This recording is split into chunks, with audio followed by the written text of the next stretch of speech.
This is day number 10. I'm reading a book titled Reader Come Home by Marian Wolf. Page 15, Letter 2. Under the Big Top. An unusual view of the reading brain. The brain is wider than the sky, for put them side by side. The one the other will contain, with ease and you beside. The brain is deeper than the sea, for hold them, blue to blue. The one to another, the one the other will absorb, as sponges, buckets do. The brain is just the weight of God, for heft them, pound for pound, and they will differ if they do, a syllable from sound. Emily Dickinson. Dear reader, Emily Dickinson is my favorite 19th century American poet. She was my favorite poet before I ever realized how much she wrote about the brain, all from the most unlikely and circumscribed of observation posts. Her second floor window on Main Street in Amherst, Massachusetts. When she wrote, "Tell all the truth, but tell it slant," success in circuit lies. She could never have known about the brain's many circuits, but like the great 19th century neurologist, she had an intuitive understanding of the brain's wider than the sky protein capacities. That is, the brain's quasi-miraculous ability to go outside its boundaries to develop new, never-before-imagined functions. The neuroscientist David Eagleman recently wrote that the brain cells are connected to one another in a network of such staggering complexity that it bankrupts human language and necessitates new strain of mathematics. There are as many connections in a single cubic centimeter of brain tissues as there are stars in the Milky Way galaxy. It is the capacity to make these mind-reeling numbers of connections that allows our brain to go beyond its original functions to form a completely new circuit for reading. A new circuit was necessary because reading is neither natural nor innate.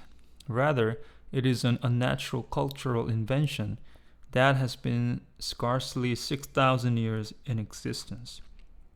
On any evolutionary clock, reading's history occupies little more than the proverbial tick before midnight.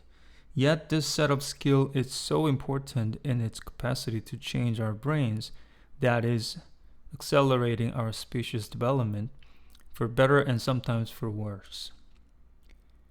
Building a reading brain. It all begins with the principle of plasticity within limits in the brain's design. What amazes me most is not the brain's multiple sophisticated functions, but the fact that it is able to go beyond its original biological endowed functions, like vision and language, to develop totally unknown capacities such as reading and numeracy. To do so, it forms a new set of pathways by connecting and sometimes repurposing aspects of its older and more basic structures. Think about what an electrician does when asked to put new wiring into an old house to accommodate a contemporary, unplanned for track lighting system. With no slight to the electrician, our brain goes about rewiring us in a much more ingenious way. Faced with something new to learn, the human brain not only rearranges its original parts, e.g. the structures and neurons responsible for essential functions such as vision and hearing, but it is also able to refit some of its existing neuronal groups in those same area to accommodate the particular needs of the new function. It is no coincidence, however, that the neuronal group that are to be repurposed share similar functions with the new one. As the Parisian neuroscientist Stanislas Dehaene has noted, the brain recycles and even repurpose neuronal network for skills that are cognitively or perceptually related to the new one. It is a wonderful example of our brain's plasticity within limits. This ability to form newly recycled circuits permits us to learn all manner of genetically unplanned for activities, from making the first wheel to learn the alphabet, to surfing the net while listening to Coldplay and sending tweets. None of these activities is hardwired or has genes specifically dedicated to its development. They are cultural invention that involves cortical takeovers. Nevertheless, there are significant and even difficult implication for the fact that reading is not hardwired the way language is.